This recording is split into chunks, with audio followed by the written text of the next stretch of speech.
Anak, lalabas muna ako ha. Bibili lang ako ng ulam natin. Nay, huwag ka munang umalis. Oh, bakit? Natatakot ka dito sa bahay? Hindi, Nay. Ayaw mo ako umalis kasi gusto mo di umalis, no? Hindi, Nay. Alam ko na to. Ayaw mo ako umalis kasi baka bigla ka may dumating na parcel at wala kang pera. Kasi ako na naman ang magbabayad. Pwede, pero hindi yun, Nay. Ano nga, ha? Huwag ka munang umalis nang hindi ka gumagamit nitong YOU Sunbrella 2% Niacinamide Brightening Sunscreen. Ay, oo nga pala, anak. Nakalimutan ko maglagay niyan. Direct pa naman yung araw, oh. Alam mo namang ang daming bad effects ng UV rays ng araw sa balat natin. Buti pa to, may niacinamide, high UV shield, at no white cast. At hindi lang yon, nakaka-bright din to ng skin.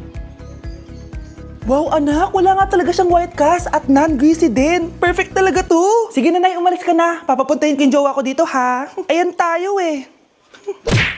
Ayoko talaga sa kanya. Bes, ayan siya, oh, yung pet peeve mo. Hi. Panira ng araw. Okay, class, break time muna tayo. Hala, naiwan ko yung baon kong pagkain. Scarlett, to, may sobra pa ako. Baka gutom ka na. Talaga? Bibigyan mo ko? Oo, ano ka ba? Gusto ko maging close tayo. Parang bumabait tong pet peeve ko, ah. Hala, may quiz pala tayo. Bes, sabay tayo mag-review mamaya, ha? Naku, sorry, Bes. Kakain kasi kami ng jowa ko mamaya. Di mo ba kaya mag-isa? Ano ba yan? Ako na lang, sabay tayo mag-review. Tsaka, may reviewer din ako dito, oh. Ayan na naman siya. Sure ka? Ako talaga gusto mo kasabay mag-review? Oo naman. Ba't naman hindi? Idol nga kita kasi ang talino mo eh. Sige na nga.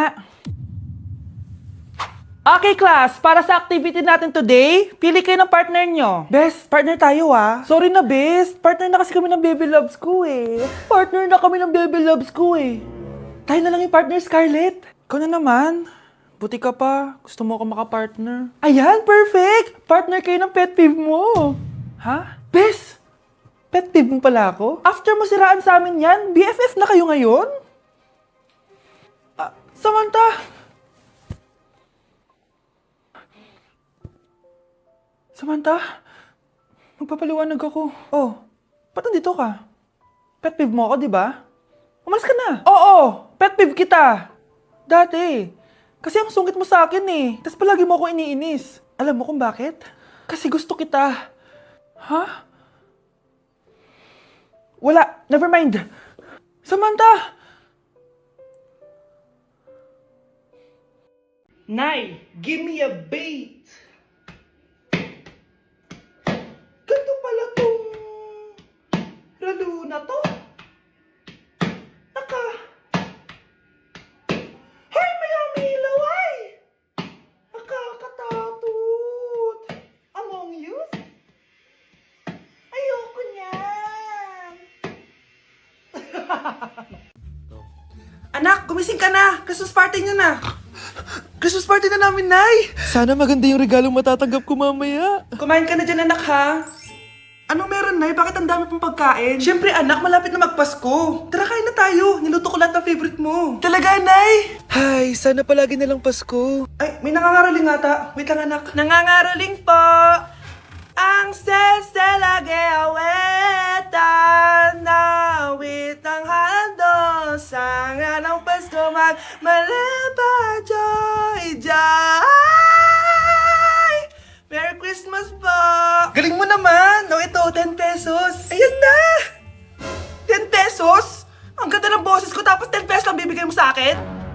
Alis na nga ako, kuripot mo. Wow, demanding pa. A few moments later. Okay, class, mag-exchange gift na tayo. Wow, ang bango neto, thank you. OMG, bagong bag. Alam mo talaga yung gusto ko, ah. Thank you. Nasaan yung ka-exchange gift ko? Wala yung ka-exchange gift mo, be. Absent siya. Bawi ka na lang next year. Minsan na nga lang mag-Christmas. Absent pa siya. Okay lang yan, be. Huwag ka na umiyak. Paano na yung gift ko? Oh, anak, ba't malungkot ka? Wala ako natanggap na regalo, Nay. Absent yung ka-exchange gift ko. Oh, eto, para sa'yo, anak. Merry Christmas! Para sa akin to, Nay. Thank you! Kala ko wala na ako regalo ngayong Pasko. Siyempre naman, anak, makakalimutan ba kita? Wow, ang sweet niyo naman, Mare. May fruit salad ba kayo? Pingi ko. Mga anak! Aba! Tanghali na wala pa rin gising? Naku, sinasabi ko sa inyo, pag ako namatay, kawawa kayo! Ano ba yan? Umagang-umaga? Ang dami sinasabi ni nanay. Mga pinagkainan nyo kagabi, hindi kayo marunong magligpit. Ang tatanda nyo na, parang pa rin kayong mga bata. Kailangan gisingin natin pagluto. Grabe si nanay. Nauna pa magpagising kesa sa alarm clock ko. O Kyle, kakagising mo lang? Nay, hindi pa po ako natutulog. Ano? Diyos ko po! Nung kabataan namin, 7 p.m. pa lang, tulog na kami. Tapos, ang gising namin, 4 a.m. para pumasok sa school. Walaan ko, Nay. Tumatawid pa kayo ng bundok tsaka ilog para mag-aral, no? Oo. Buti nga kayo may hatid sundo pa eh. Scarlett! Ayan na, magkikis na sila. Aba, parang anak ng mayaman na. Prinsesa ka? Nay naman eh, ang init-init eh. Hindi ako nagtatain ng pera, Scarlett, ha? Nagtitipid ako ng kuryente, kaya matuto kayo magtipid. Kaya gamitin niyo tong 2-in-1 Stand and Desk Fan from Tough Mama. Diba ang aesthetic? Meron tong 4-speed control, kaya sobrang lakas nito. O diba ang lakas? At syempre, matibay. Di kagaya ng relasyon nyo. Lo, magluluto na nga lang ako. Ops, bago ka magluto, gamitin mo tong stackable multi-cooker ng Tough Mama. Pwede ka dito mag-boil, pwede ka mag-fry, at marami pang iba, gaya ng steam and grill. O diba, kahit ano, magagawa mo dito. Pati pag move on sa ex mo. Bakit ang sakit mo naman magsalita, Nay? Ay, salamat, makakapagpahinga na ako. Hindi ba makakatulog na ako? Ano naman yan?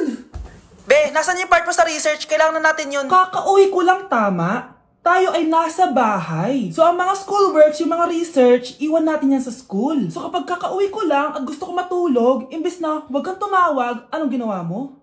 Nasaan yung research natin? Tapos mo na ba? Be, kakauwi ko lang. Hindi ako robot. Kailan ako tumawag sa'yo at nagganap ng research na kakauwi mo lang? Never. Ang tawag doon, konsiderasyon. Hindi naman tayo babagsak kung magpapahinga tayo, di ba, be? Malilate na kasi tayo, kailangan natin magpasa. Aba, be, pwede ba ako magpahinga? Hindi lang naman sa school umiikot yung buhay ko. Kaya nung tumawag ka, napagano'n ako, oh.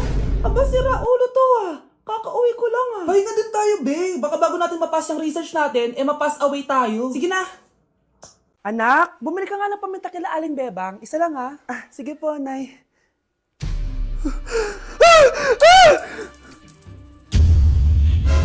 Nay, itapon mo yan! Ikakamatay natin yan eh!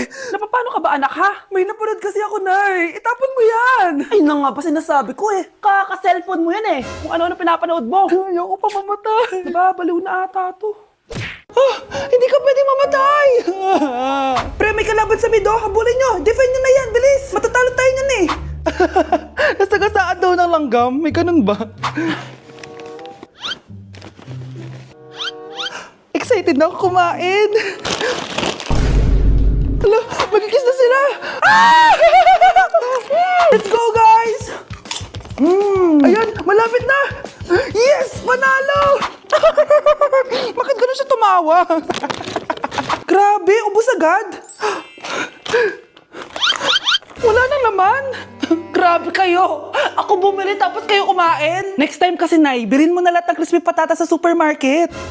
Sige po, madam. Hi, classmates! Namiss niyo ba ako? Oh, anong meron?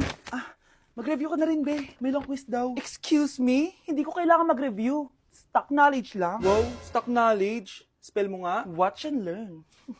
Okay, class! Ready na ba kayo sa long quiz? Sana madali lang. Bago tayo magsimula sa exam, isa lang ang rule ko. Bawal mangopya. Are we clear? Opo, yes, ma'am. Po. Okay. Okay, let's start. Get one whole sheet of paper. Ma'am, one whole po ba? Minus 10 ka na agad. Okay, class. Time's up. Pass your papers. Sana pumasa ako. Nakakalito yung bandang huli. Ano kayo magiging score ko nito? Ikaw, Scarlett. Ako? Feel ko nga bagsak ako eh. Okay, class. Mag-a-announce na ako ng scores, okay? Hello, yun na. Cheska, 12/20. Munti ka lang bumagsak. Miguel, 14/20. Pwede na. At Scarlett?